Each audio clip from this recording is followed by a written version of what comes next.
We have spoken of the adept in alchemy as being the child of the sun and moon, so that we have a basic triad established here of the sun, the moon, and the master.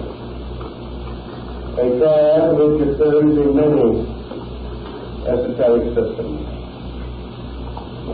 We know that the sun represents in alchemy the spiritual source or father of all things. The moon, the mysterious mother, or the mother of mysteries, great Diana, goddess of the Ephesians. We know therefore that heaven and earth, or God and nature, father and mother, sun and moon, generate the progeny or the child in conformity with the concept of the 47th proposition of Euclid. If therefore the adept is the child of the sun and moon, we know rather well his symbolism and the place which he occupied in the triune nature of man as he was studied and considered by ancient philosophy. We know that spirit and matter, through their minglings and blendings, produce the mysterious power which the Greeks term the soul. That the adept is therefore the diamond soul, as in the symbolism of Northern Buddhism. That he represents the power of the soul as the great transmuting agent in the universe. What then is the alchemical concept of soul? How are we to understand it? And how does this understanding differ from the more popular systems that we know today? It is obvious to the students of Hermetic arts that the soul represents a compound. That it represents the combining or uniting of two qualities in themselves, not to be combined or united except through some catalyzing agent. Spirit and matter in themselves are not easily brought into a compound. So the alchemist is told that the secret of his art is to make fire burn in water, and that water must feed the flame. Now we realize now in this that fire and water now play the part of the king and queen for the heaven and earth. And that fire must be sustained by water, yet in our common experience, water extinguishes fire. So we are dealing not with the crude and rude elements that we know, but with certain mystical symbols, allegories based in chemistry, but extending far beyond our normal chemical speculations. The soul being a compound is combining two forces or two principles or two qualities. It represents a union of archetype and matter to produce what we call form. Therefore, within the pattern of soul lies the concept of the world form. For form must always be a compound. Form contains a compound of life and matter. It is life brought into organization through matter. It is life implanting itself or impressing itself as what Derby calls the signatura rerum upon the face of matter. Wherever life builds its forms and bodies, we have this formal principle. Bodies composed of matter bound together by life, and form is an ensouled matter. It is the compound of life and substance. Thus the soul has a dual nature, part of its nature representing an extension downward from the sphere of life or consciousness, and part of its nature being an extension upward from the world of bodies, from the world of matter. Thus in the great apocryphal book of Enoch, we hear the story of the sons of heaven descending to the daughters of men and taking them for wives, and the progeny were giants, and there were giants upon the earth in those days. Now the sons of God and the daughters of men are again spirits and bodies. The union of the principle of life brought into identity with the principle of matter.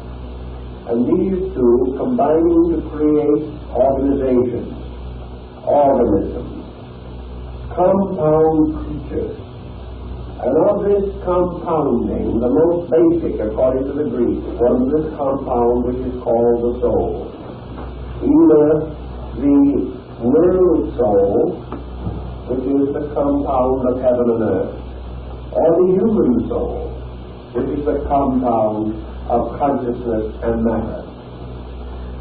In alchemy, therefore, the soul becomes the great laboratory within which the experimentation takes place.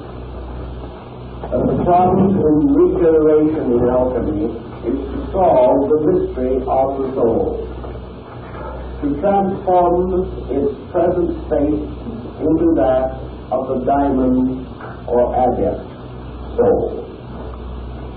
The soul we recognize as containing within it two essential elements.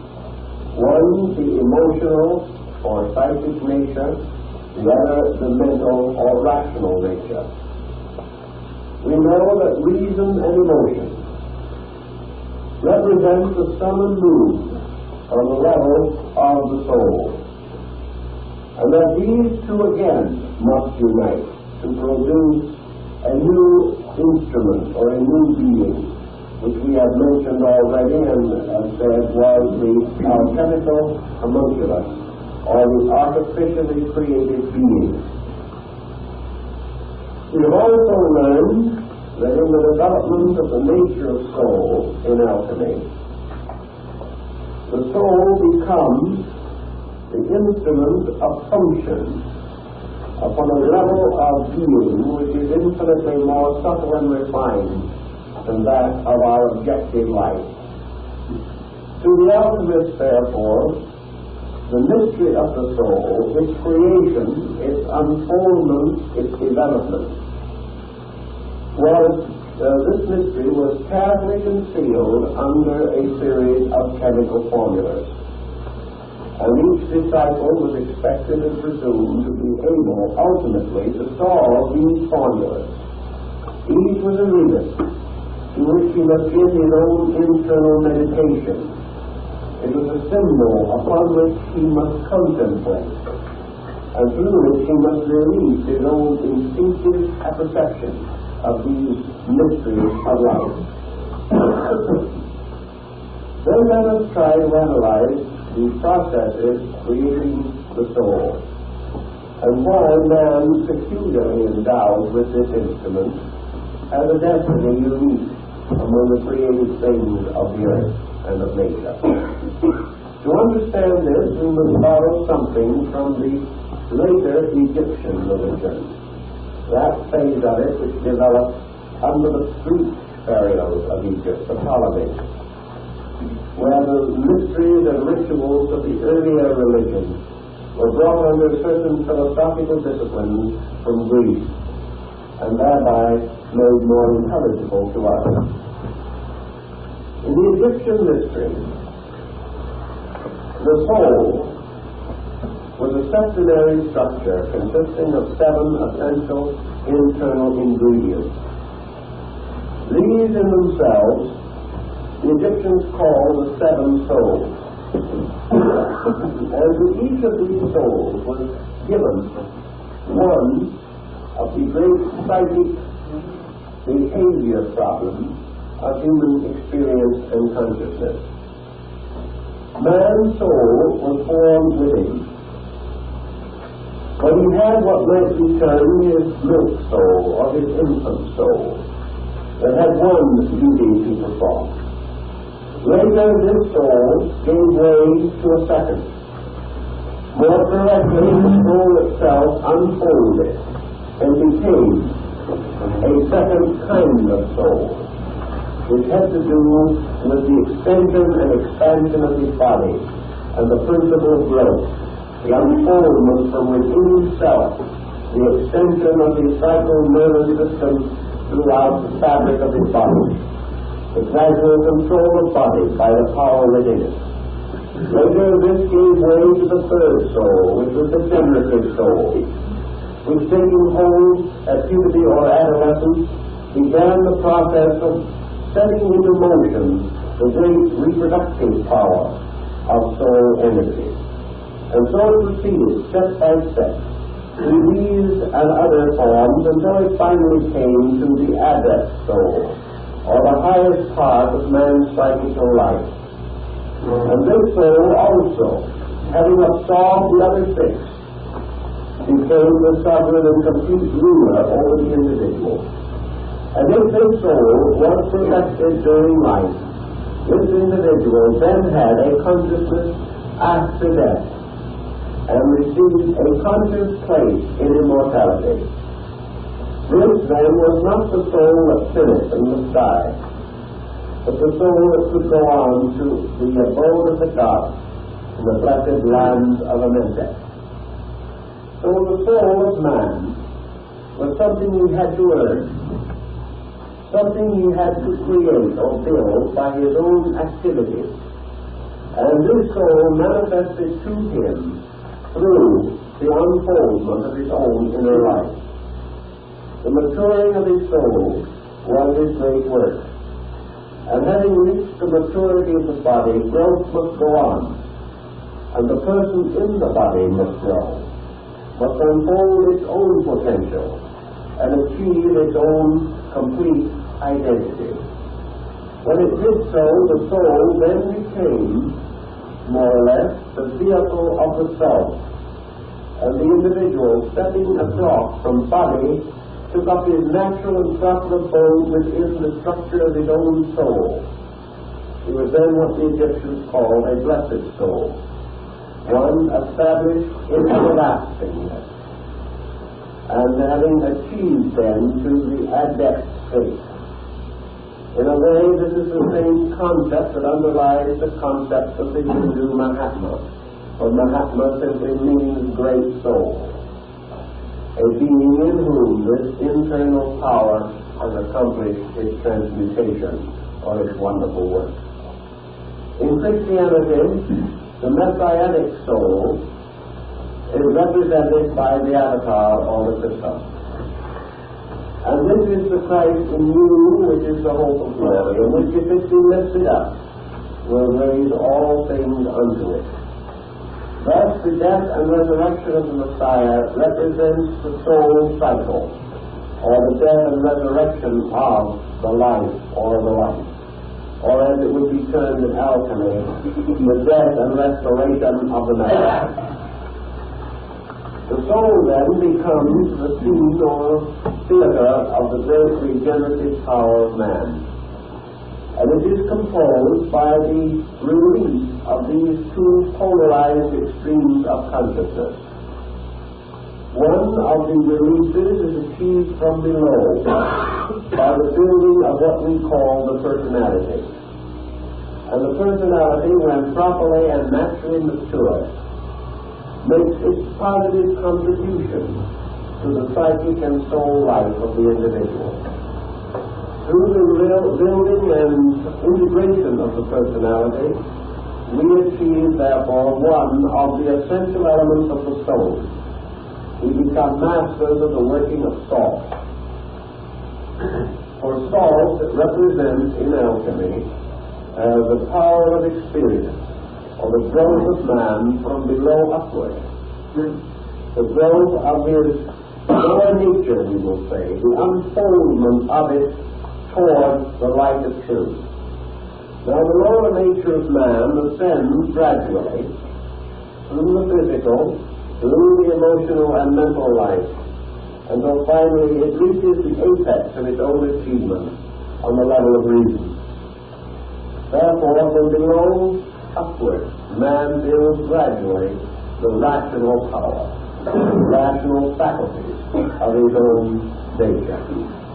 At the same time, the universality at the source of man builds downward, creating step by step man's overtones or spiritual values, which gradually descending through the great powers of creative triads have their final manifestation in the mingling of the upper and lower triangles, the triangle of man's growth from below and the inverted triangle of man's descent. These two meeting in their apeces form this mysterious figure that resembles an hourglass, in which Father Time carries on his head in the alchemical rebus. Thus, from above, or from the internal spiritual life of man, one force flows. From below, from the external material life of man, another force flows. These two forces meet, meeting in the form of salt and sulfur. And the union, the meeting of these two, makes possible the birth of the homunculus. Yet this in itself cannot occur except with the presence of the aid of the third or androgen element, which is mercury. And mercury is a very powerful catalytic agent in alchemy, which makes possible the building or binding of the two principles. Now, let us try to understand this a little bit on the level of philosophy, so that we can follow the alchemical symbolism more easily. Man consists in the esoteric systems of antiquity of three essential natures. One is termed spirit, one is termed soul, the other is termed body. These three constitute a triad of conditions. They are represented in the universe by the great theological triad of heaven, earth, and hell. They are represented wherever symbolism arises as a threefold division of existence. A division which consists of a superior part, and an inferior part, and a middle region between. In the Nordic religions of the Gothic rites of Germany and the Ordinic rites of Scandinavia, the eternal tree, or the tree of the universe, is very much key to this symbolism. At the roots of the tree is down in the darkness of Helheim, where the serpents of oblivion are forever gnawing at its roots. The upper part of the tree extends to the highest abode of the gods in Asgard, and here the spirits dwell, and Odin, seated upon his great throne, looks down upon the world. In the middle distance between the world of darkness below and the world of light above is Midgard, the abode of mortals. And here upon a flat plate-like surface in the old Gothic concept was the world surface as we see it, with mountains and rivers and continents. And here all the races of human beings dwelt, suspended or supported upon the branches of this great tree, twixt heaven and earth, or twixt the above and the below, between spirit and matter, ruling over all things.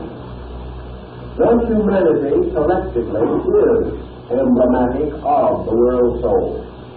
The human being is upon the level of the world soul development. And mankind is therefore the personification of the principle of soul. He is composed, therefore, of an animal nature which is less than soul, and of a divine nature that is more than soul. And between these, he has his existence, partaking of both, and possessing within himself the power of extending his own consciousness above or below the median line upon which he exists. Thus the individual, as the Greeks pointed out, may verge by inclination downward, and when the focal point of consciousness descends in the direction of body, the result is a materialist. Or an individual becomes more and more completely immersed in matter or in material things. He was like Narcissus, who, seeing his own reflection in the pool, hastens to embrace his likeness, and falling into the pool is drowned. Thus the soul of man, seeking its own likeness in matter, rushes toward it, and in that way descends into the mystery of generation and becomes possessed and obsessed by bodies. Plato gives us a very good description of this experience. On the other hand, man is capable, by a positive extension of himself, of ascending above the Vivian level of soul and approaching a spiritual state. He thereby, through his aspirations, through the unfoldment of his own spiritual nature, becomes an idealist rather than a materialist. And by his ideals, he verges toward reality. Yet man, if he descends, may not remain constantly upon this lower level, because he is superior to it, and must inevitably drift back to his true place. Likewise, if he ascends above the level of his own integration, he may not be able to maintain this elevation, but falls back again into his own place. But man has a certain aura, a certain field of extension, either upward or downward, by which he can actually experience something of the divine and something of the base, something that is better than he is, something that is worse than he is. So he occupies this middle distance and is the actual embodiment of the power of soul itself. The alchemist conceives the soul to be composed of the seven metals, and therefore, in symbolism, working with the soul involves the transmutation of these metals, the power of releasing from the metals their soul energy or power. For as alchemy points out, when you are working with material medicine, you must work with material elements. But when you are seeking to remedy the sickness of the soul, you must work not with the bodies of the minerals and metals, but with their souls, or the energies which are locked within them. Thus it is not with growth of food metals that we shall correct the deficiencies of the soul.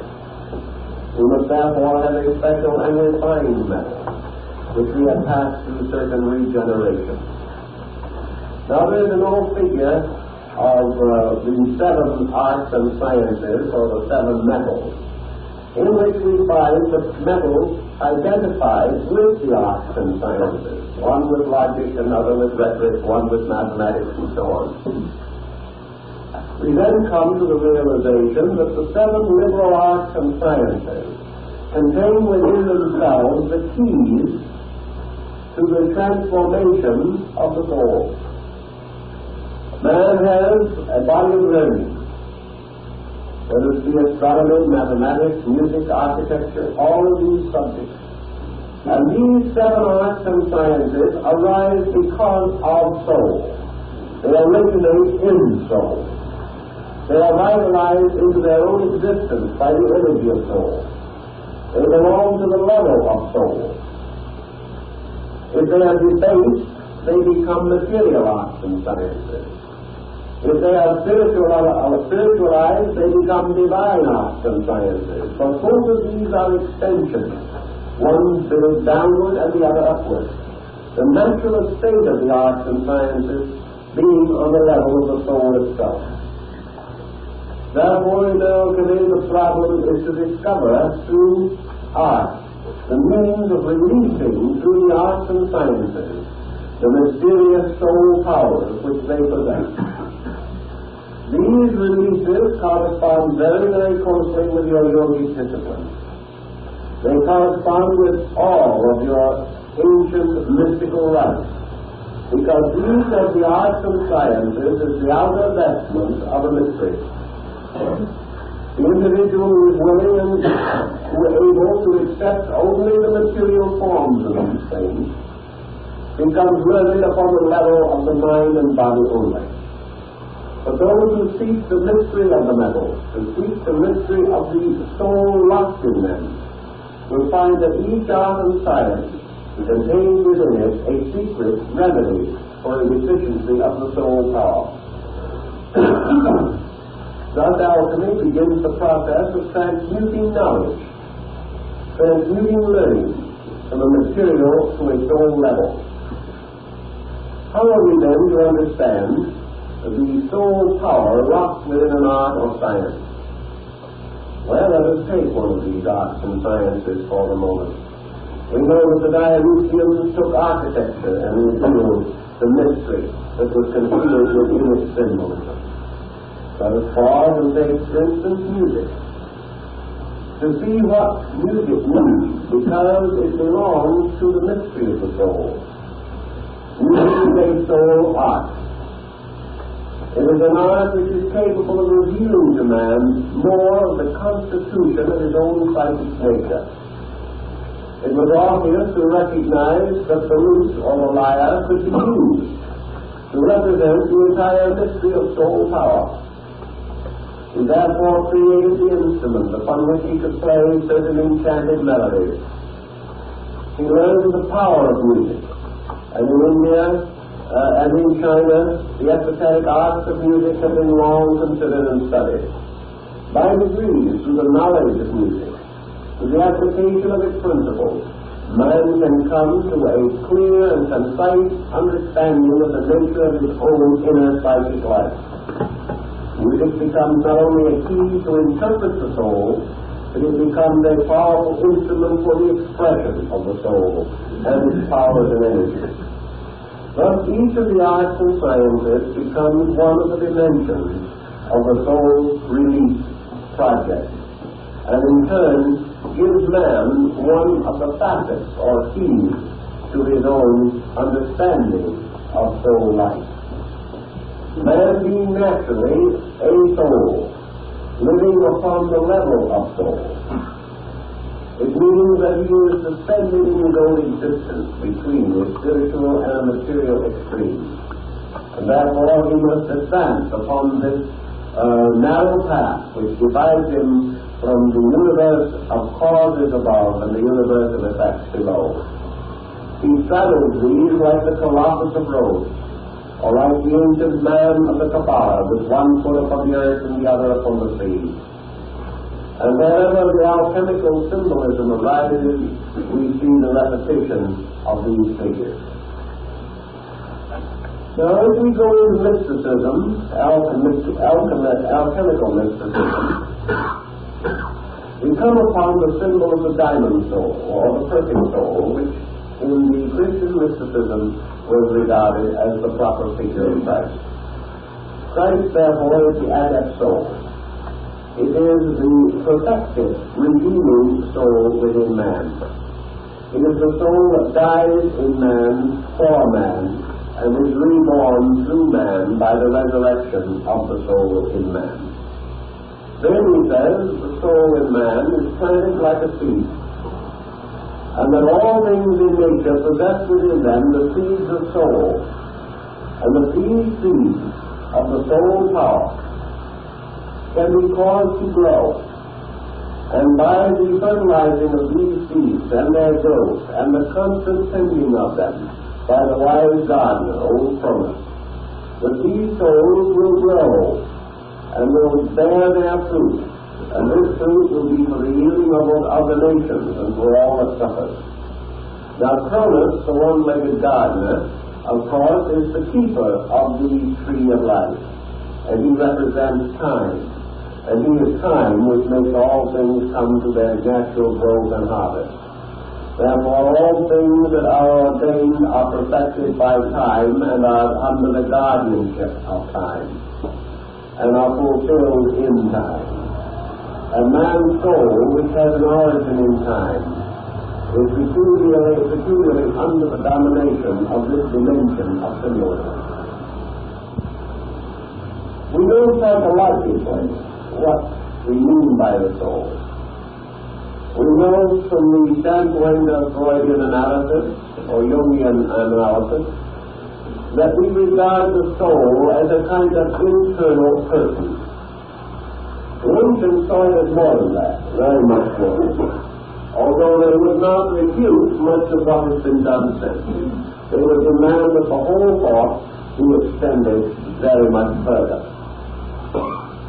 Let us then try to understand, without going into too many side issues, something of the situation with which we are primarily concerned at the moment. Let us say that we will first analyze the principles of sulfur, salt, and mercury. Sulfur, we now know to be the sun, which is the farther light. The sun is universal being, universal reality, universal light. The sun also is the seat or ground of cosmic consciousness. It is the cause and source of reality. It is reality. It is being. It is actuality. It is universal existence, forever existing, and forever full of life, forever germinal or seminal, filled with seed, forever bestowing itself. On the level of man's experience, this he turns his spiritual nature, and he conceives of a spiritual entity nourished and sustained by this spiritual life of the universe. And he therefore accepts the king both as spirit and as God, and makes the king the administrator of all the laws, principles of nature, and the source of all concepts of divinity, the one, the beautiful, and the good. This being is total and complete light. Light not of the physical world, but of the inner world. The light of the fullness of spiritual grace in all matters. This is then sulfur, which is the fire which sustains itself forever, and is the principle of fire in all things. This is the source of the fire of aspiration. This is the source of the ever-burning lamp and the altar fire that never fails. It is the symbol of the spiritual identity, the spiritual interior of everything that exists. Salt, we must remember, is associated with the tragedy of Lot's wife, who turned back and was turned into a pillar of salt. Salt is the symbol of crystallization. Salt then tells us the story of body. It tells us the story of matter. It tells us that the extreme polar opposite of absolute life is relative privation of life. Because the alchemists did not believe that there could be a place anywhere which was totally devoid of life. Thus, the greater degree of life is sulfur, and the least conceivable degree of life is salt. We turn this on the moral plane, where the philosopher of old said that evil is the least degree of good. Therefore, salt is the least degree of sulfur. The salt must consume salt, because in this universe there is no part of it in which reality does not have an existence. But in sulfur we have the total expression of reality, and in salt we have the failure, the total failure of expression of reality. As the alchemist says, sulfur sleeps in the salt. It dies in the salt. The universal consciousness dies in matter. It is obliterated by the fact of matter. It lurks within matter. For what is matter finally but infinite life expressing through certain qualities, through certain attributes. Yet this life we do not comprehend as life, but regard as the antithesis of life. Therefore, spirit and its antithesis are sulfur and salt. Now in the beginning, according to the opening chapters of Genesis, God created the heavens and the earth. He caused to emerge from his own nature the two great principles, the king and queen, sulfur and salt. And the salt, or the abyss, was without shape and void. And this power which was creating divided the firmament and placed part of the firmament above and part below. And he divided the deep from the deep.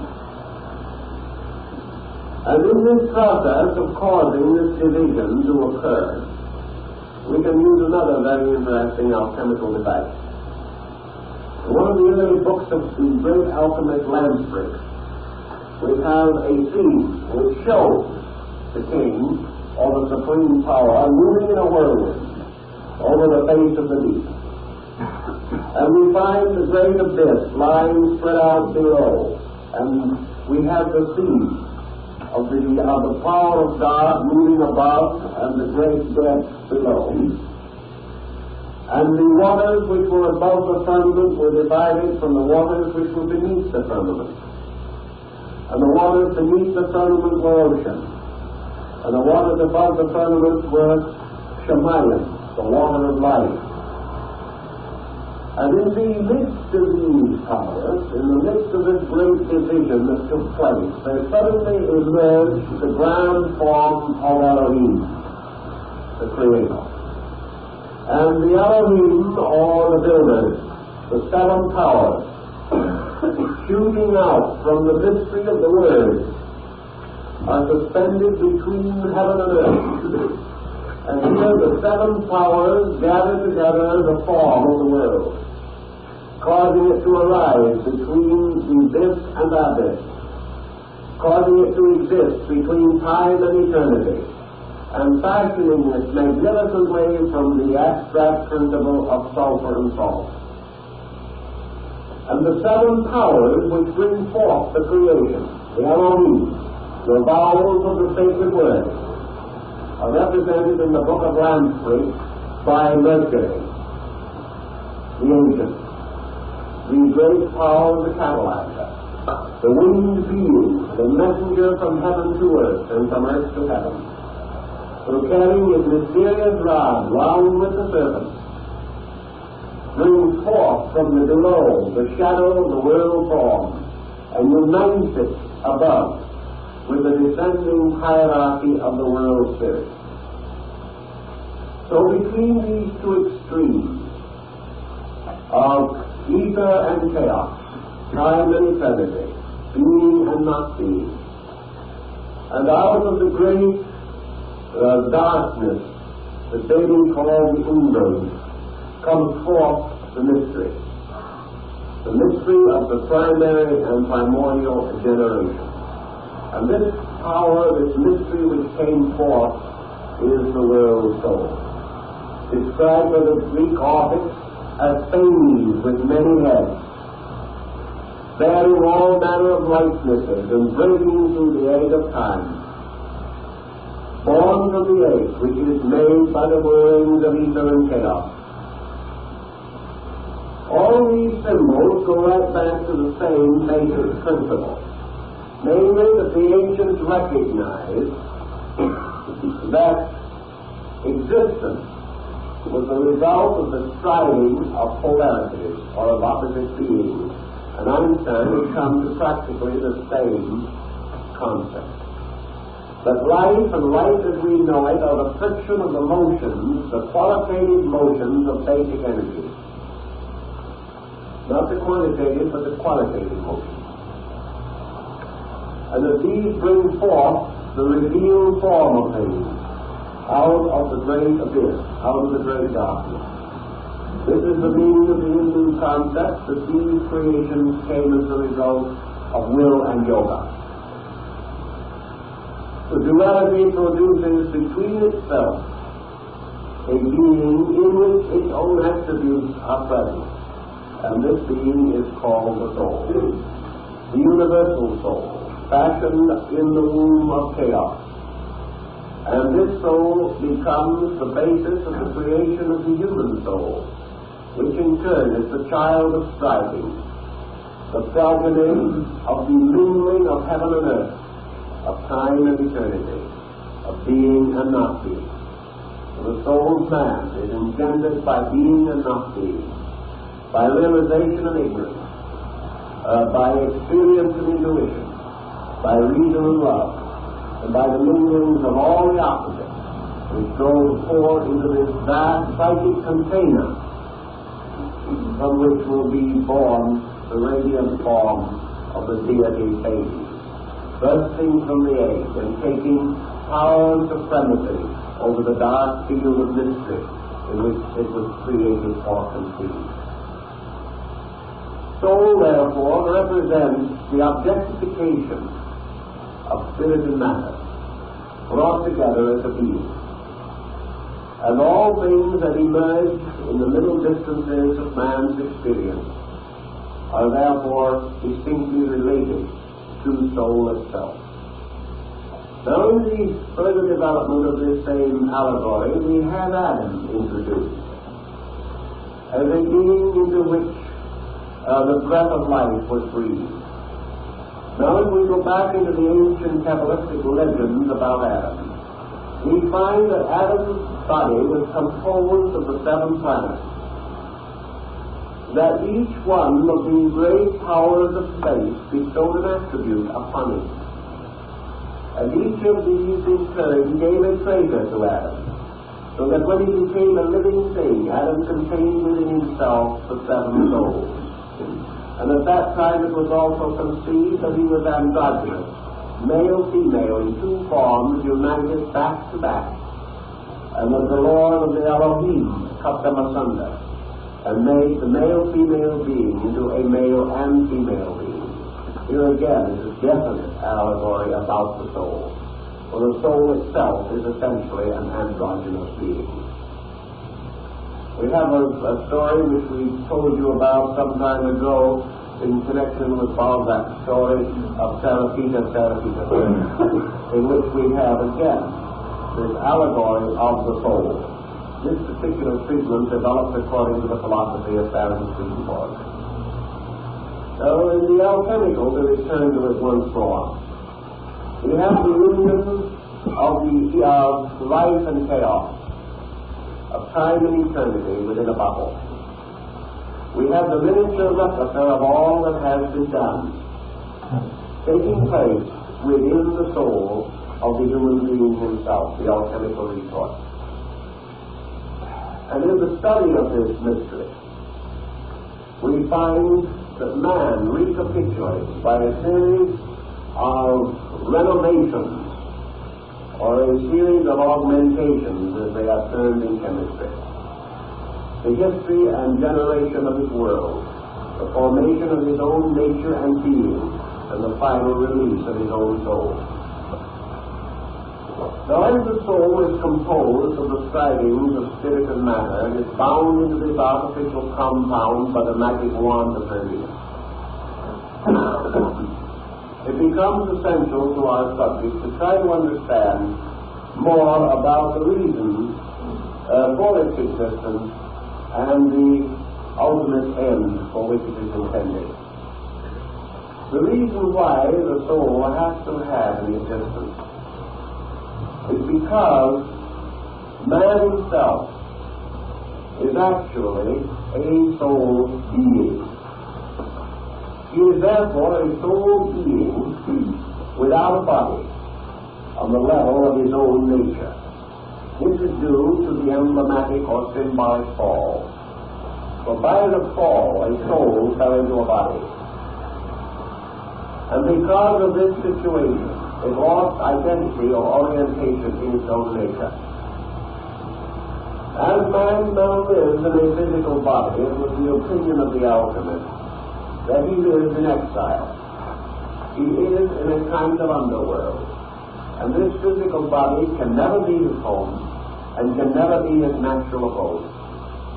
He lives in this as a state of penance, as a condition of insufficiency and insecurity, because the being within the body is not content. The individual is not able to be completely a body, because he possesses attributes and qualities which do not belong to the body. They belong to a higher level of existence than that which man at present experiences. Yet man is not by nature capable of becoming a spirit and of ascending into the abode of eternal blessedness. He is yet imperfect in many ways and in need of great experience and wisdom.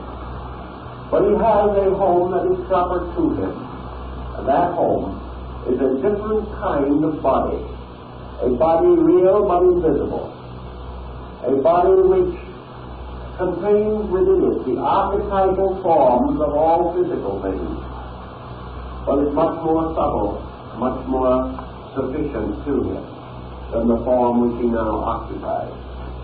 In the alchemical symbolism of the early Jewish alchemists, the fall of man, his exile from paradise, and all these things are brought into the chemical symbols. Because it is assumed that man is a wanderer, a stranger in body, that as long as he remains completely in body, he remains in a state inferior to his natural destiny. Therefore, as his growth proceeds, as he advances in the unfoldment of his own nature, he begins to build a new body within himself, a body which originates within his own heart, for the heart is the womb of the second body. And in this heart is born within him the concept of a superior state, a concept of a life apart from body, a life not an immortality after death, but a functioning existence. A man has lived a long time, and his race has existed a long time. And just as sure that man, through his achievements, has built a complex material culture that is passed on from generation to generation, so through his inner experience, he has propagated a soul. This soul goes on and grows from generation to generation, just as the outer civilization increases. Therefore, the individual born into the world today is not born soulless. He is born as a compound of mind, soul, body, spirit. And within him is this unfinished soul, which is like the unfinished temple of Solomon the King, which is the temple of his own inner life. He therefore has a certain sharing or participating in the soul, a sharing which is greater than that of the aboriginal world. He has greater soul power than the savage. He has greater soul maturity than the barbarian. Yet he has not yet accomplished the magnum opus. He has not perfected the soul body.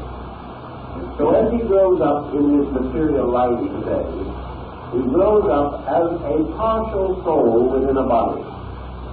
This partial soul has its dreams and its hopes and its aspirations, but it also has its limitations. It has its imaginative and creative faculties, but it is also bound by appetites and illusions to the material life around it. So each individual inherits an unfinished soul. And the completion of this soul must be left to one of two things, either to the keeping of old Father Cronus, which is time, which means that in the fullness of time, nature will perfect the soul of man, even as it perfects the diamond in the coal.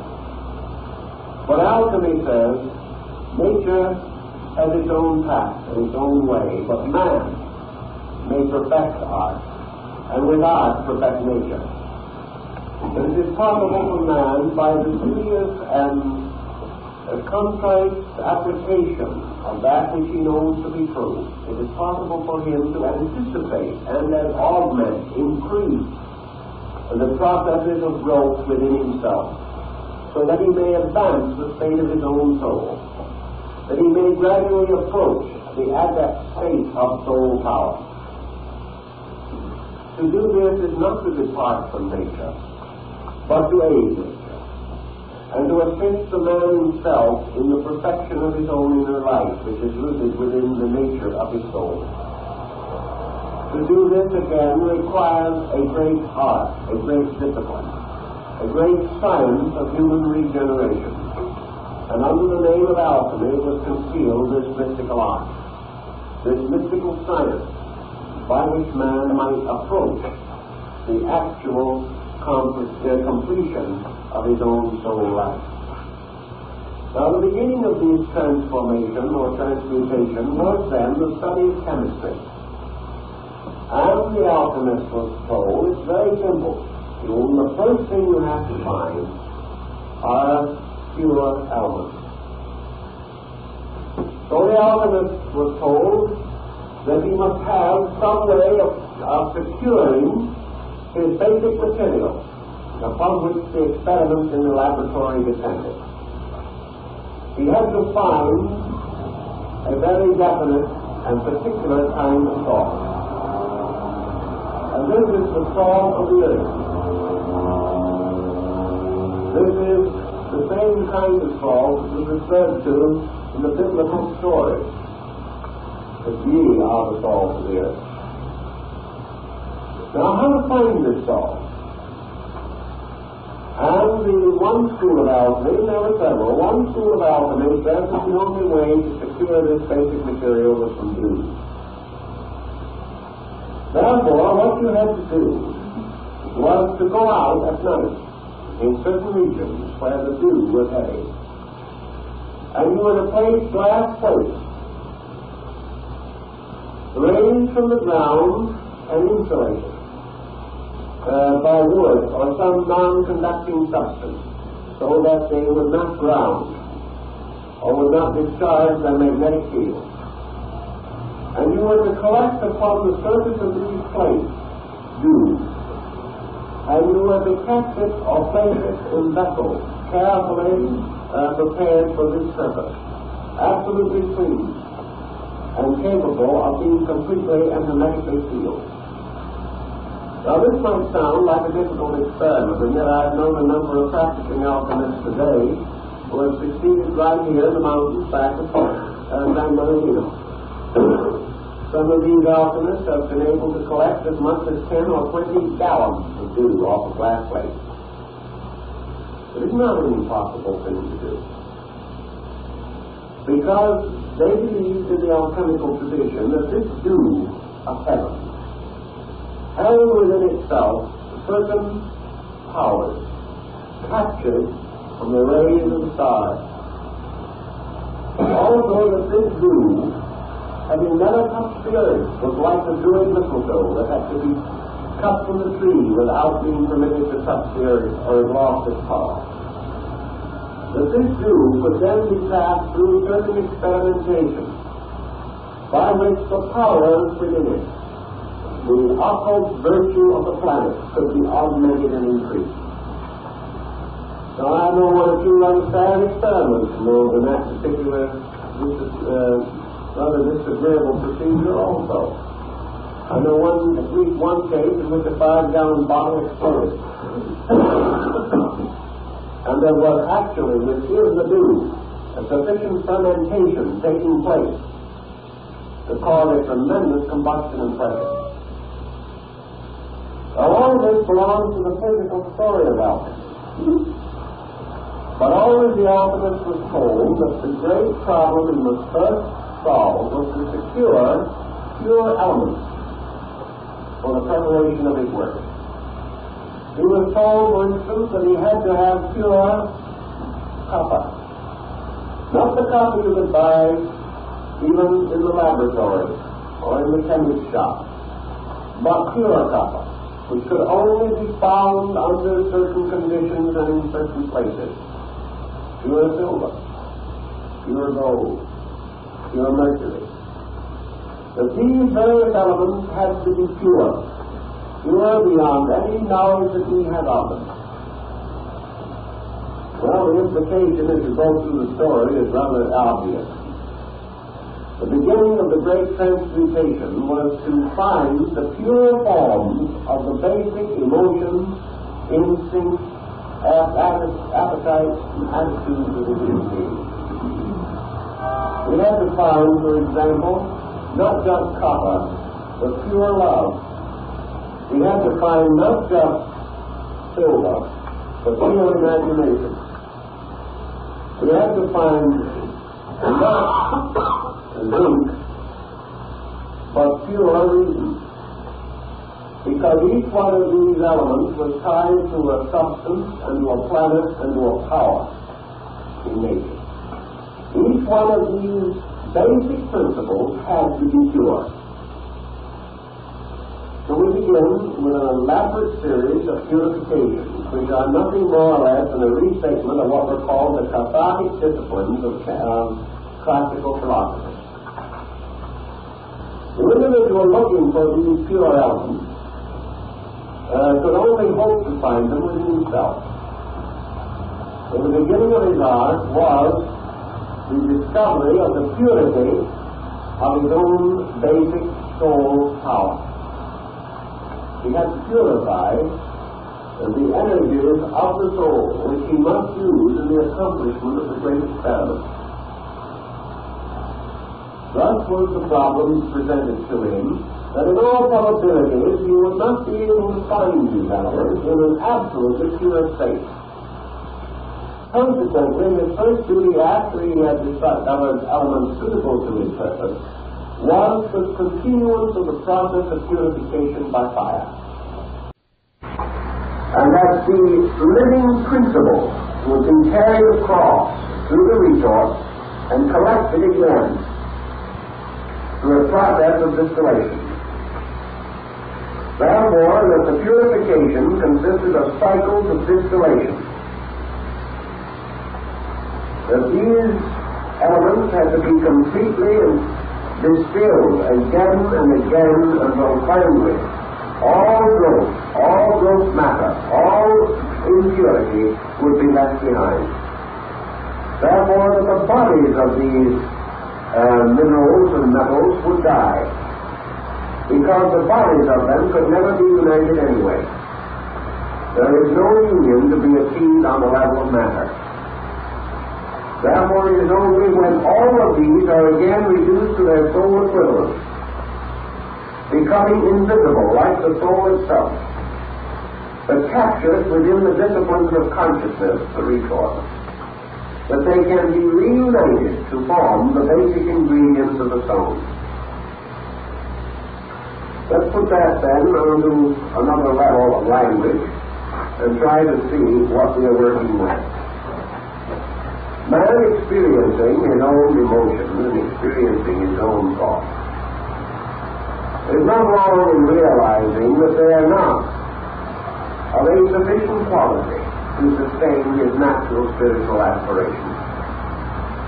He must therefore go through the process of regenerating the various instincts, attitudes, appetites which he possesses, refining them towards the release of their soul's content. Let's take one, for example, which will more or less convey the problem that we have in a simple way.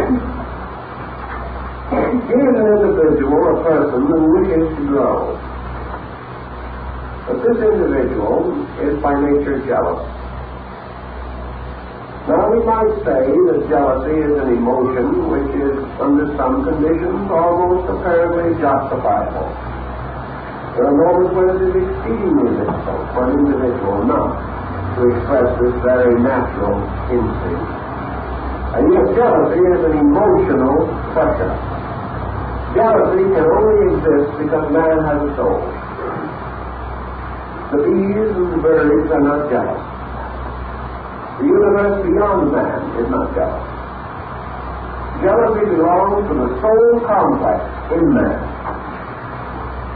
Therefore, it is a negative expression of soul energy. Now, we may say that jealousy is almost necessary to the human being, and that he is justified in preserving this faculty and in attempting to grow and develop and be good in spite of it. But here is the difficulty you're confronted with. The stone, which is the perfect soul, can never be cast if any of its elements are absent. And the elements of the soul must be created out of the purification of its own attributes. If jealousy remains, the soul can never be cast as the stone, because this would then become the flaw in the diamond.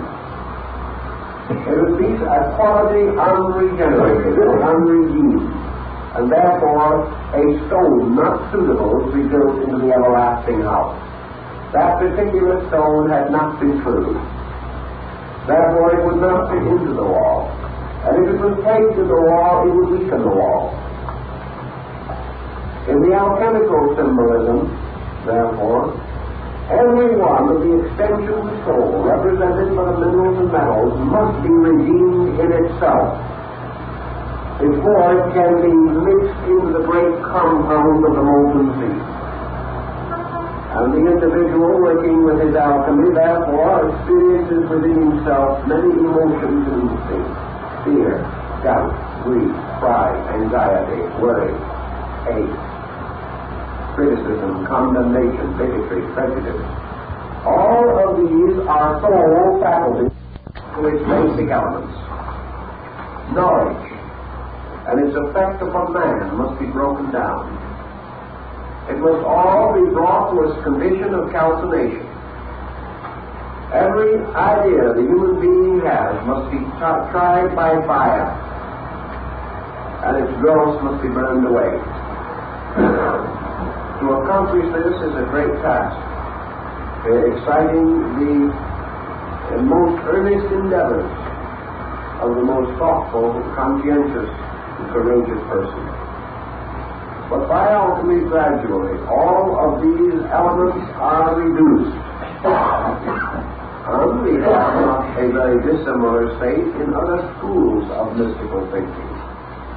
We have, for example, the Eastern system, where under the Guru concept of instruction, the disciple is taught to unlearn what he has previously known, is taught to discipline himself against any extremes or intensities of his own disposition, and is finally shown how, through this complete regeneration of himself, to approach to the universal which lies beyond him.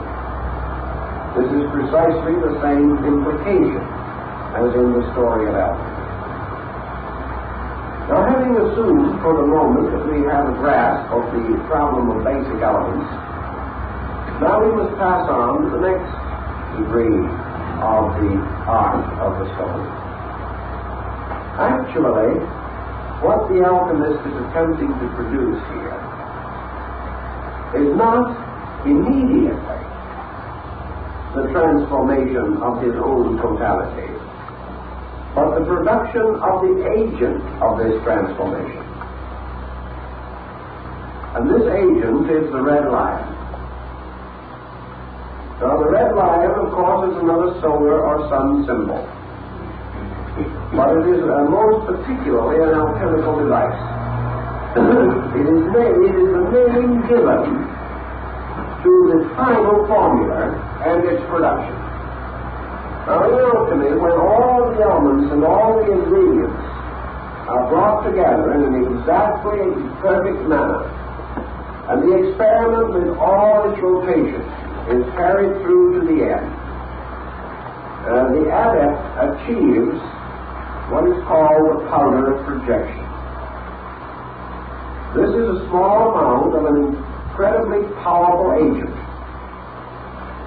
Paracelsus is said to have carried a small amount of this agent in the hilt of his sword after it was made for him and presented to him by the adepts of alchemy in Constantinople. The purpose of this agent is that it becomes universal in its application. It can perform any and all mysteries. One grain of this powder cast upon base metals will transmute 200,000 times its own weight into pure gold. One grain of this powder dissolved in wine will become the universal medicine and will keep the individual in the same condition of life forever. One grain of this mysterious powder if incorporated with certain ingredients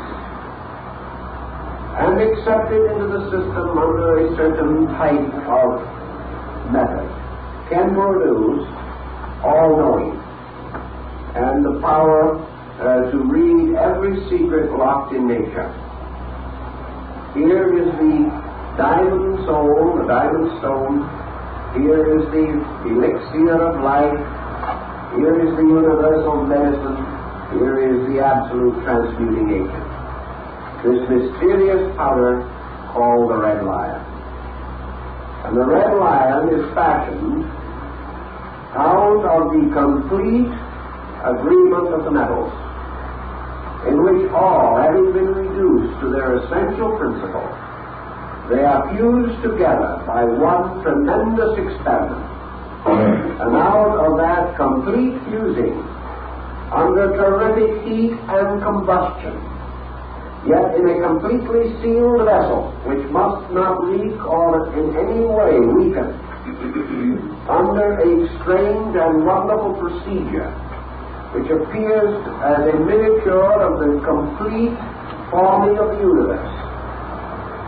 The alchemist, watching his retort, sees cosmos emerge from chaos, sees the ordering of all life, beholds the thunders of heaven and the rumbles of the underworld, sees lightning flashes and creatures appear and disappear within the vessel, and finally comes the great quietude that follows all this tremendous combustion, and that which is in the bottom of the vessel when it is finished is this wonderful radiant mass, shimmering, shining like the treasure of the Rhinegold, a mysterious and priceless tincture which can become the complete mystery of universal power.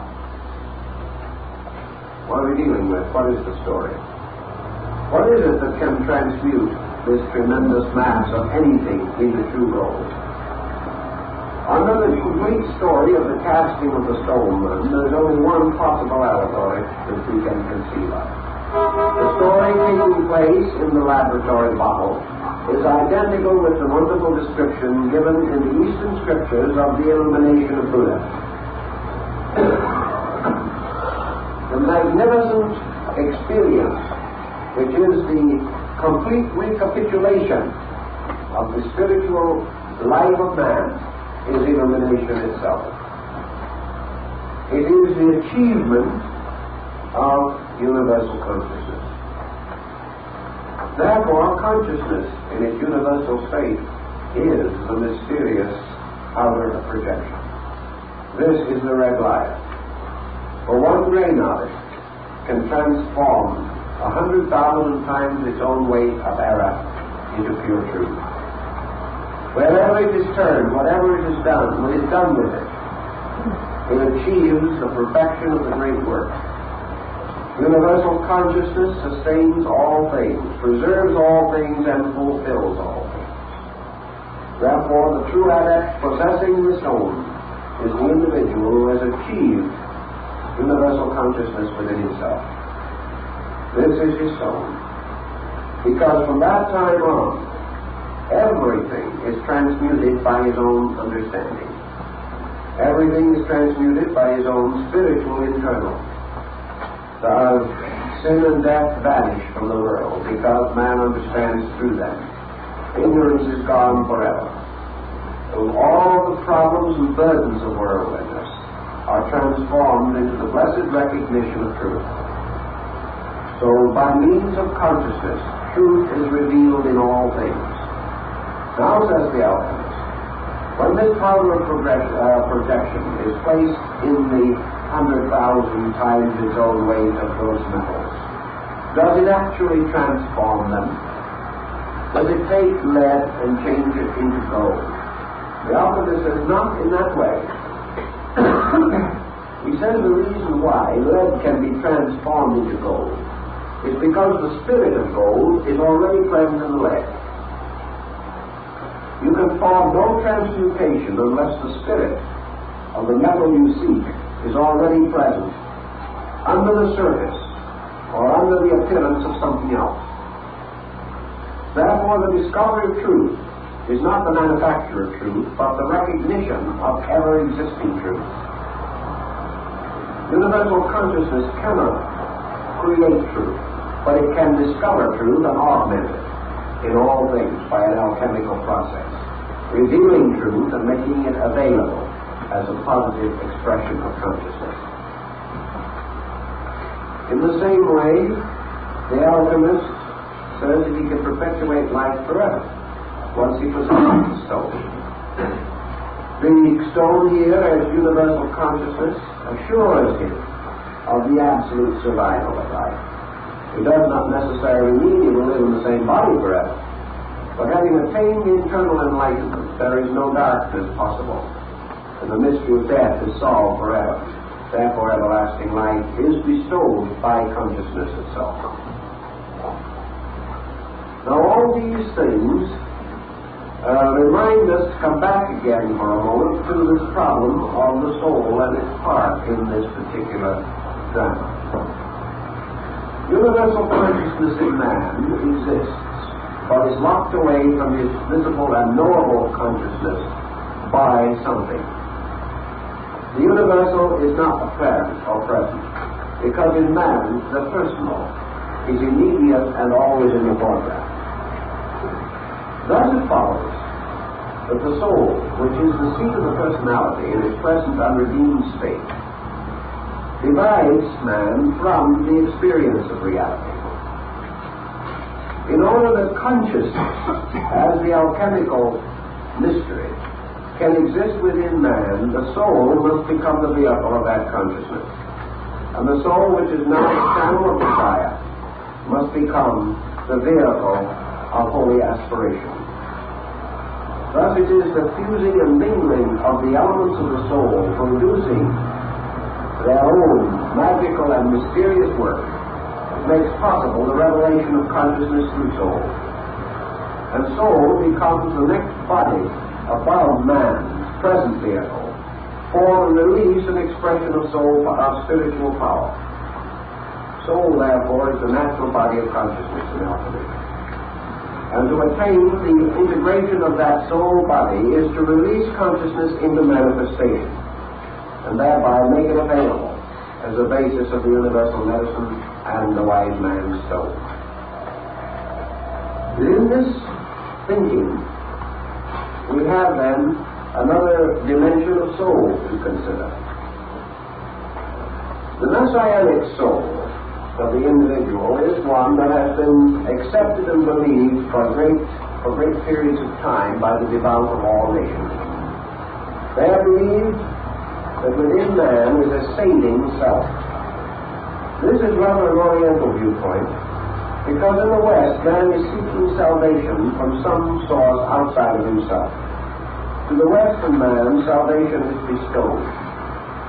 To the Eastern scholar and mystic, salvation is obtained by the direct and conscious and purposeful effort of the self. Thus, in the alchemical tradition, which follows the Eastern way, because it probably originated in the East, the alchemist is the truth seeker who must perform his own experiment of regeneration, must find the stone himself. He will be assisted and guided according to his needs and integrity, but he must perform the work. And the work of regeneration for each individual must be performed by himself and represent the dedication of his own life and effort to the achievement of the end for which he was originally created and devised, the perfection of his own spiritual vehicles. If man is able to build the soul power within himself, the soul integration, he then releases from above a tremendous inflowing of the spiritual life behind him. The illumined soul becomes the natural instrument of consciousness, and we are capable then of achieving to a Buddhic state, or to participate in the principles which rest in the Buddhic level of consciousness. The individual must build this soul power himself. He must build his body and release the spiritual mystery through it. Otherwise, this mystery cannot be consummated in him. It cannot be done for him. But he can and does become the adept by the perfection of a soul vehicle suitable for this purpose. Now, this brings us to our symbol in alchemy, which I think we should spend a little thought on, because it occurs so frequently and has had so many crisscross interpretations in its rather interesting descent. And that is the symbol of the rose. Well, in many of the alchemical manuscripts which we have in the vault, the rose symbol occurs. We almost always think of it as an emblem of the Rosicrucians. But then again, this is only another name for part of the mystical revival that marked that period in European history. The rose occurs frequently in the alchemical bottles, and it also occurs in the symbolism of the troubadours. We find it arising in the stories of Dante and of Petrarch and of Boccaccio, all of whom were involved in this great revival of the troubadours. The rose, of course, is an acrostic for Eros, symbolizing pure love. The rose was also the symbol of secrecy. You will remember that Apuleius, transformed into a donkey by magic, was restored to his human shape when one of the priests of the Eleusinian mysteries fed him a rose. The rose was also the crest of Martin Luther, and occurs in many, many different symbolisms from the time when it is supposed to have grown from the blood of the slain god Adam. In the rose garden of Sadi, we find the mystic rose growing within the secret garden of the soul. Here we borrow from the Sufis and the dervishes, who were also masters of alchemy in their own quiet way. They had many alchemical symbols and made much of these mystical experiments. The alchemical rose growing in a sealed bottle is the same as the rose of Sadi growing in a secret garden. The rose, of course, is again the symbol of the soul plant, the mysterious form of growth which is taking place within the life of the human being. In one alchemical symbol, the rose is shown growing out of the dead body of the disciple. The disciple lies dead upon the ground, and the rose is growing out of his heart. In another early symbol associated with the Rosicrucians, the rose is shown growing out of the top of a skull as a symbol of resurrection, or the restoration of life. Man living in a material state still has locked within him the flower of his own soul, which is, of course, the rose of Sharon and the lily of the field. Now, in the course of growth, the inner or spiritual life of man is seen growing from the death, or from the death head of the skull, as a sign of the spiritual promise of soul power locked within body. Man's resurrection from the dead is life growing from death. and from his dead materiality, from the dismal failure of his material ambitions and purposes, must grow the flower of his own immortality. Each human being has this flower, which is also a symbolical alchemical plant. And occurring in the bottle of the alchemist is again the story of the growth of the mystical love under the warmth of the furnace, the warmth of holy aspiration and piety. The rose has many other interesting meanings. It represents, of course, in a way, the heart itself, and in the Rosicrucian emblems of the 18th century, a human heart was placed within the rose. And it also so occurs on some of the diagrams attributed to Giotto. All of these symbols tell us definitely that the rose is the soul plant. It is a symbol of the regenerated soul of man. This soul, growing out of the body, becomes the vehicle of everlastingness or of universal consciousness in man. To bring this thinking down to the level of our own daily living, and trying to isolate some part of it that can be made immediately practical for us, let us imagine that we'll all become, for a while at least, philosophic alchemists. We're not going to go into those kinds of experimentations which might result in a sudden explosion in the backyard. We will refrain from that, but we will become philosophical alchemists. And with that thought in mind, what shall we do in order to understand alchemy? I think one of the first things we ought to do, perhaps, is to gain a little knowledge of the literature of this sect, to find out, in their own words and thinking, what they were trying to do. The second thing that I think we should bear in mind is that these European alchemists lived in a time in which the world was corrupt, selfish, chaotic, and that human life was in constant danger. Of course, we live in much more fortunate times than we are just living in a time when we're not sure of anything. They lived under the fear of the Inquisition. We live under the fear of communism or something of that nature. But men live under fear. And let us point out that they will continue to live under fear, by whatever name we call it, until the human consciousness becomes greater than fear. Because there will never be a time when little people will not be faced with a problem bigger than themselves. The moment we get through with communism, we get something else. Because we have to live in the presence of challenge until we meet the challenge. And that we have consistently failed to do through the ages. So the adversary is nothing more or less than a great boogeyman composed of our own ignorance. And we are frightened out of our wits, not because of the strength of the enemy, but because of the weakness of ourselves. So the alchemists lived in a time when worldly conditions were unfavorable, and in times when his own nature was insufficient to his needs. We live in identically the same kind of times. A few centuries has made no marked difference. Therefore, his position was a very simple one. How can the individual gain ascendancy over the limitations which bind him? How can he grow? How can he become sufficient to his own internal and eternal need?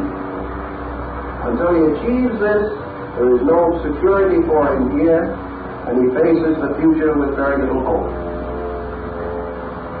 Alchemy answers the question very simply. Nature must have the answers to all the secrets of the creatures which she has fashioned. Nature has pointed ways which we have not been wise enough to observe. Nature has sealed her book with 7 seals, and on each of the seals she has placed the symbol of an element, a metal, a mineral, a power. And she has locked this book with these seals, and the 7 seals of revelation are the seals of the human soul. And man himself must unseal and unlock the mystery of his own inner life. Now, when man goes inside looking for an inner life, he finds a very confused and inadequate one. He finds not peace and security, but further chaos, represented by a dragon. He realizes that his inner security has been in some way undermined. That he cannot go directly in and find God. The most that he can hope to find is a cherub with a flaming sword guarding the gate of paradise. He cannot simply go in. Therefore, his only reply to such a challenge as is confronting him is the natural and inevitable one. That as he examines his own inner life, he finds that his outer confusion is rooted there. He finds that his outer insecurity stems from his inner insecurity. That his inner life is also toxic, is also burdened with prejudices and weaknesses and failings, and that therefore his great work of regeneration and reorganization must begin where it is needed most, within himself. He also knows that it is most unlikely that he will be able to accomplish this regeneration simply by wishing it could happen, or even by hoping, or perhaps by faith or even prayer. He cannot learn to play the piano by prayer, so there is some doubt as to whether he can save his own soul that way. The only solution lies in the recognition that somewhere in nature there must be the secret keys to the art of perfecting nature, because nature itself is an orderly, systematic, wonderful, beautiful, unfolding form of life and activity. Therefore, the laws governing this must be available to the individual who will search for them. And there must also be arts and sciences by means of which the regeneration of man is possible. Alchemy then said, any one of the 7 arts and sciences must also possess the key to all others. The universe is one great pattern, and the laws governing one part are applicable to all other parts. Therefore, if we can master one art or science to its ultimate degree, we shall be in possession of universal knowledge. For we shall then know how to take that key and apply it to all other knowledge, thus performing a great transmutation. For we can put this power of projection that we have discovered in alchemy and apply it to all other sciences and transform them also, and discover the secret gold which is contained within them. So the Hermetic school took chemistry, involving most of the then known astronomy, astrology, geology, and to a degree anthropology, as its field, declaring that there is no place in the universe where the immediate operations of nature can be more easily regulated than in the laboratory of experimentation. Even in science today, the same attitude is generally held. That which is demonstrated in the laboratory we regard as highly factual. We are also learning from alchemy today that practically every conceivable discovery that man needs for the advancement of his own condition can be developed from a study of chemical reactions. We are mastering little by little mysteries of chemistry that even the alchemists did not know. But he, with one single broad sweep of analogical reasoning, conceived of the fact that there was a key to human regeneration identical with the chemistry of metals and minerals. If therefore he could solve one, he would solve the other. Now, it is the same thing as someone taking up a study today. Let us say that someone decides to study Vedanta, or someone else decides to study Platonism, or another Buddhism. None of these things studied for themselves, and by themselves, and for the sake of learning, will ever unfold their mysteries. You can study Platonism or Buddhism for 100 years and still end a materialist. You can study all of these things and at best achieve only to a state of philosophical idealism. You can recognize the value and the beauty and the dignity and the wonder of it all and still be exactly the same person you were before. Or very nearly so. Probably you cannot work with any subject indefinitely without a little of it rubbing off. But you can remain comparatively underprivileged in a world of opportunity. Alchemy, the chemist decided the same thing. You could study chemistry from now on, and still you would only be a gold maker, living in constant danger of blowing yourself into the other world by one of his own experiments. The solution did not lie simply on this developmental level. But the alchemists discovered what the devout Platonists and the true Buddhists discovered, that the amount of learning that he can attain is geared very closely to the amount of acceptance which develops within his own nature. If, in his studies, he is receptive, if he is relaxed, if he makes quiet but natural use of the full endowment of his consciousness and mind, he gradually develops the ability to apperceive certain overtones.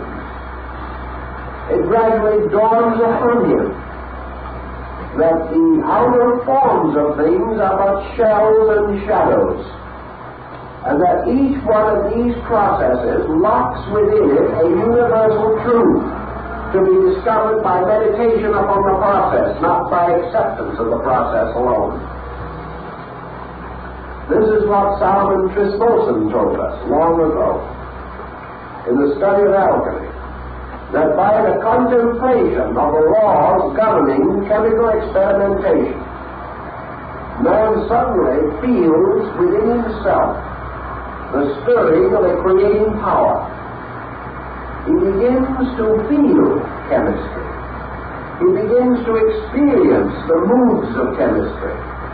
And little by little, the bottles and the laboratories and the retorts sort of fade away, and the individual finds himself a magician in a living universe of elements and powers. By degrees, he gains an internal, intuitive insight into the truths behind the facts. And it is only when the truth is released from the fact that it becomes dynamic. The fact is chemistry. The truth is alchemy. Because the truth must be alive. It is a living spiritual law. A living experience discovery of something that actually happens, that something that which happens to the individual himself. I have coached and guided a number of operating alchemists in the course of years, trying to show them and help them in their own search for the various elements and metals of stone. And usually, I'm happy to report that after a certain degree of careful guidance without interference, each one comes and says, at last I think I begin to see what this is all about. I begin to realize that behind the experiment there is something else. And that in focusing upon this experiment to the performing of it, I am releasing an archetype. I am releasing out of myself a patterned conviction. And as one said to me, if I ever succeed in the experiment of the transmutation of base metals, it is because I have released the true formula from within myself. That these formulas on paper are only catalysts, agents to direct attention, just like a written book on philosophy does not make a philosophical item. but may cause the individual to become concerned with this matter and to begin the release of his own soul symbolism through his own nature. Now this soul symbolism will carry the alchemist part ways, because as he becomes more and more sensitive and more proficient, he is releasing from himself, in chemical terms, the complete story of his own growth. He is telling us in the terms of metals and elements and bottles where he came from and how he got as far as he has. He is telling the story of his own growth, or rather the growth of his own soul from the germ within himself, from its own seed to its own final point of attainment. But at every instance, there comes a time when the alchemist catches up with his own soul symbolism. Remember, he has not made the soul. That is, he has not perfected the soul within himself. Therefore, he cannot complete his own formula. In some cases, the alchemist catches up to the degree of his own psychic revelation through alchemy in a year or 2 years of research. In some, it will take him 10 or 20 years to catch up, depending upon the amount of internal chemical symbolism he can release from his own psyche. Because his psyche is then only telling the story of itself under the symbolism of the art of chemistry. It chooses that vehicle because the alchemist has studied chemistry, because it has become the natural channel for the expression of his own internal. If that same artist had studied painting, then the psychic nature would come through in color, line, and composition. But it comes through chemistry to the chemist, and to the individual who has accepted the psychological challenge of chemistry as the key to universals. So the time comes when the alchemist catches up to himself and he's stuck. He cannot carry the experiment any further, because he has gone no further. Then he comes to the point where recapitulation, or the old cycles of augmentation cease, and he stands in the presence of a new work. Now we find this not only in the case of alchemy, but you find it in the case of living. You'll find it in public schools. You will find that with each school child, there will come to the point where that child has reached as far as its own soul recapitulation will permit. From that time on, the education of that child becomes increasingly difficult. And under certain racial limitations and so forth, that growth or educational advancement usually ceases. The individual can't go any further because he has gone as far as he could. More correctly, he has gone as far as he has ever gone.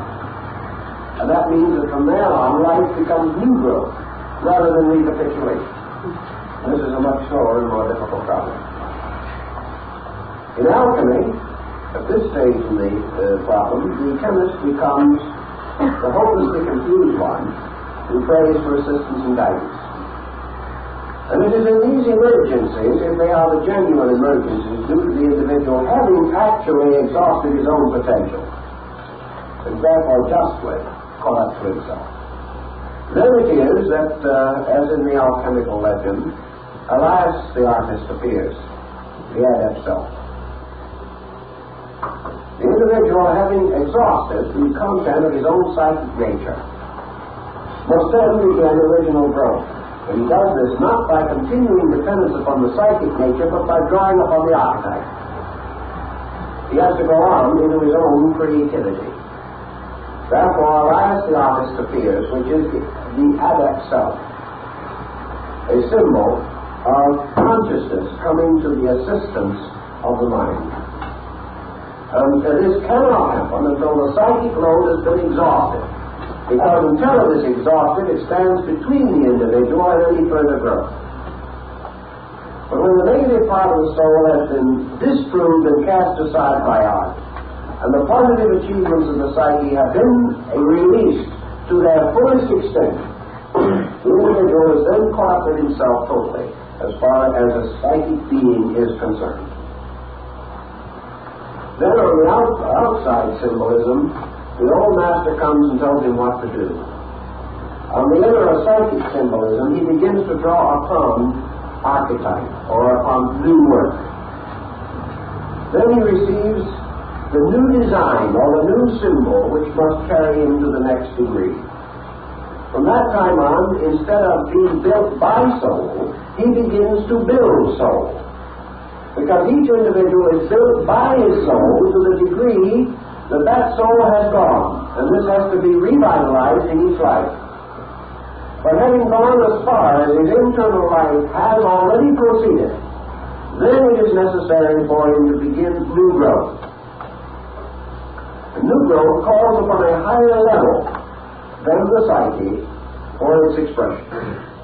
New growth calls upon the archetypal source of life in the conscious basis of life. Therefore, the old teacher or the master becomes the archetypal impulse from the unconscious, which then must continue to build the soul, and can do so because the soul itself is no longer a conscious or integrated interference. The prejudice, conceits, opinions, theories, notions, beliefs, attitudes, all these things which have disfigured the soul have now been done away with by alchemy, by transmutation. The good parts of the soul have been fortified until the soul becomes, as far as possible, the wise teacher, as far as that lesson can be learned. Then the intercession comes from a superior archetypal self, for the soul must then turn in its turn for guidance to that which is superior to its own nature. So the old teacher comes as the impression of the purpose and the plan itself from the most internal parts of consciousness. And this becomes then the guiding principle to the alchemist from that point on. He then continues his positive growth. This is, again, participation in the universal consciousness, which then becomes his instructor. Man teaches himself from within himself as far as he can go, then the universal consciousness takes over.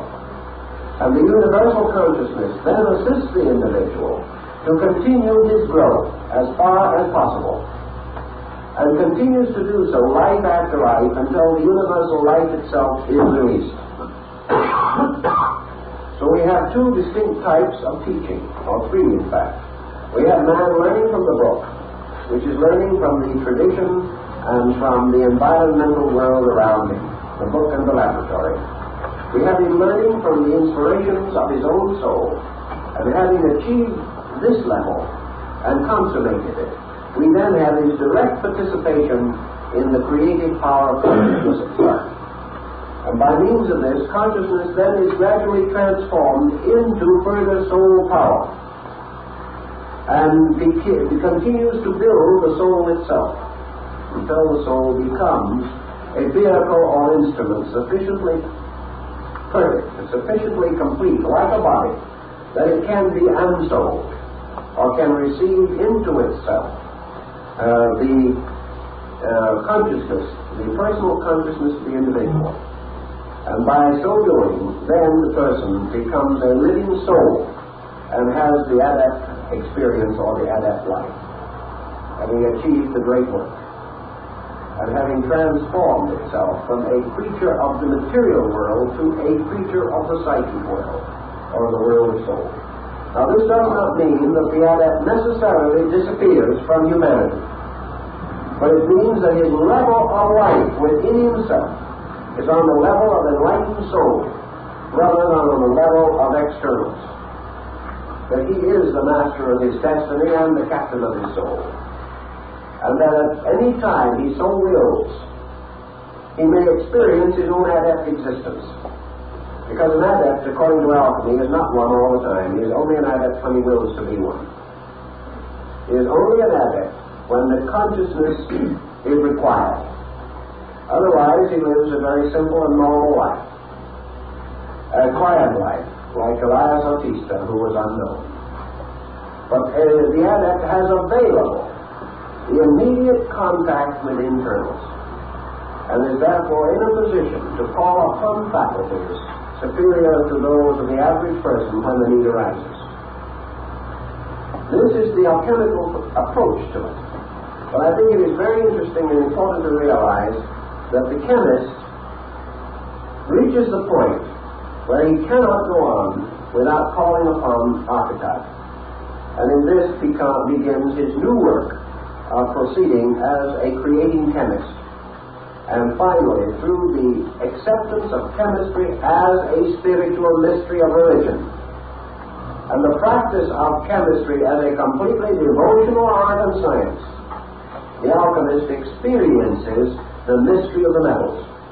He experiences the universe as the great chemical mystery.